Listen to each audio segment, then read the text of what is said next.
One of these book covers is not like the others. Can you tell which one?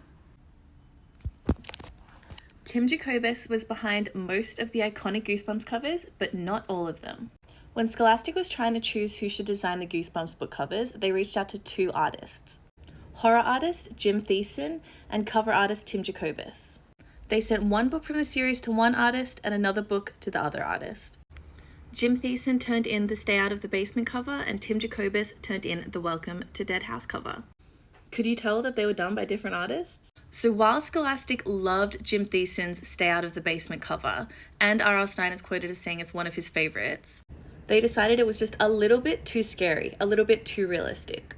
Scholastic also really loved the high color saturation that was in Tim Jacobus's piece, and they also loved the worm's eye view, as Tim Jacobus calls it.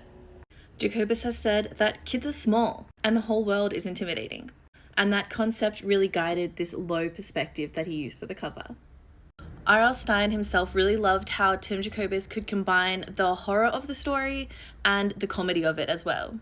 What is absolutely wild to me is that these books are on a monthly release cycle. So a lot of the time, Tim Jacobus wouldn't get the full plot. He would get maybe like a blurb, a paragraph, a few sentences. Not only was R.L. Stine writing really fast, but Tim Jacobus had to make these paintings really fast.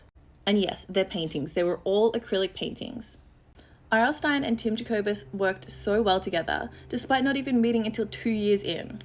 Jim Thiessen's art style was just a little bit darker, a little bit scarier, and adult horror was a bit more his style, like this cover art he did for I Am Legend.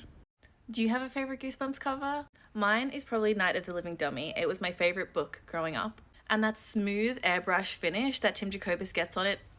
And do you wish we could have seen more of Jim Thiessen's work for Goosebumps? Whichever cover is your favorite, I think we can all agree that these amazing acrylic paintings make such great covers, and we need to bring it back. No more of this AI bullshit!